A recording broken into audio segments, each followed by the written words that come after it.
Praise the Lord. आज 18 तारीख मंगलवार, अप्रैल का महीना। हम लोग लैंड स्पेशल डेली 56वां दिन में है, क्योंकि हम जानते हैं कि जब हमारा पृथ्वी पर का डेरा शरीर का घर गिराया जाएगा तो हमें परमेश्वर की ओर से स्वर्ग पर एक ऐसा भवन मिलेगा जो हाथों से बना हुआ घर नहीं परंतु चिरस्थायी है। इसमें तो हम कराते और बड़ी लालसा रखते हैं कि अपने स्वर्गीय घर को पहन ले। आमेन, आमेन, आमेन। आज अपन तीतुस का किताब का सारांश को पढ़ेगा। इसमें अपने को 3 अध्याय देखने को मिलते हैं, 3 चैप्टर्स। यह किताब पाउल ने लिखा। तीतुस 1:1 में पाउल बोलता है, मैं परमेश्वर का दास और प्रभु यीशु ख्रिस्त का अपोस्तल हूं। पाउल ने तीतुस को मेरा सच्चा पुत्र करके बुलाया, उसे आदर दिया, अपना दोस्त और साथीदार प्रभु के कार्य के लिए समझा। कुछ मुख्य वचनों को अपन पढ़ते हैं। तीतुस 1 5 वचन। मैं इसलिए तुझे कहते में छोड़ आया था कि तू शेष रही हुई बातों को सुधारे और मेरी आज्ञा के अनुसार नगर नगर प्राचीनों को नियुक्त करे। तीतुस 1 16 वचन। वे कहते हैं कि हम परमेश्वर को जानते हैं पर अपने कामों से उसका इनकार करते हैं, क्योंकि वे घृणित और आज्ञा न मानने वाले हैं और किसी अच्छे काम के योग्य नहीं। तीतुस 2:15 वचन। पूरे अधिकार के साथ ये बातें कहे और समझा और सिखाता रहे, कोई तुझे तुच्छ न जानने पाए। तीतुस 3:3 से 6 वचन। क्योंकि हम भी पहले निर्बुद्धि और आज्ञा न मानने वाले और भ्रम में पड़े हुए और रंग रंग के अभिलाषाओं और सुख विलास के दास्ताओं में थे और बैर भाव और ढा करने में जीवन निर्वाह करते थे और घृणित थे और एक दूसरे से बैर रखते थे।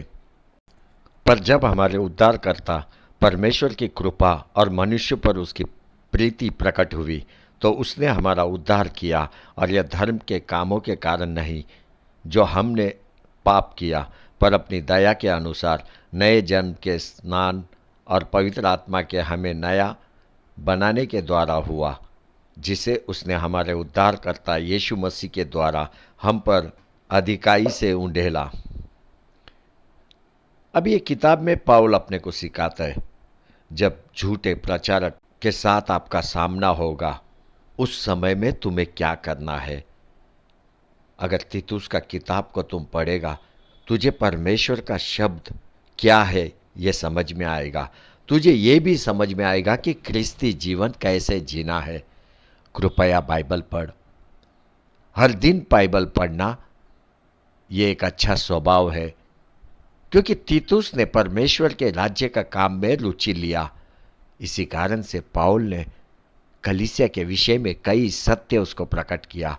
पढ़ते तीतुस का किताब 1:14 से 16 वचन। और वे यहूदियों की कथा कहानियों और उन मनुष्य की आज्ञाओं पर मन न लगाए जो सत्य से भटक जाते हैं। शुद्ध लोगों के लिए सब वस्तु शुद्ध है, पर अशुद्ध और अविश्वासियों के लिए कुछ भी शुद्ध नहीं, वरन उनकी बुद्धि और विवेक दोनों अशुद्ध है। वे कहते हैं कि हम परमेश्वर को जानते हैं पर अपने कामों से उसका इनकार करते हैं, क्योंकि वे घृणित और आज्ञा न मानने वाले हैं और किसी अच्छे काम के योग्य नहीं। तीतुस का किताब 1:8 वचन। पर पौनाई करने वाला, भलाई का चाहने वाला, संयमी, न्यायी, पवित्र और जितेंद्रिय हो। अब ये किताब से अपने को 5 बातें सीखने को मिलता है। पहला, उद्धार परमेश्वर की दया और कृपा से होता है। पढ़ते तीतुस 3:4 से 7 वचन। पर जब हमारे उद्धारकर्ता परमेश्वर की कृपा और मनुष्य पर उसकी प्रीति प्रकट हुई तो उसने हमारा उद्धार किया, और वह धर्म के कामों के कारण नहीं जो हमने आप किए, पर अपनी दया के अनुसार नए जन्म के स्नान और पवित्र आत्मा को हमें नया बनाने के द्वारा हुआ, जिसे उसने हमारे उद्धारकर्ता यीशु मसीह के द्वारा हम पर अधिकाई से उंडेला, जिससे हम उसके अनुग्रह से धर्मी ठहरकर अनंत जीवन की आशा के अनुसार वारिस बने। दूसरा, परमेश्वर की कृपा विश्वासियों को दैविक जीवन जीने के लिए बल देता है।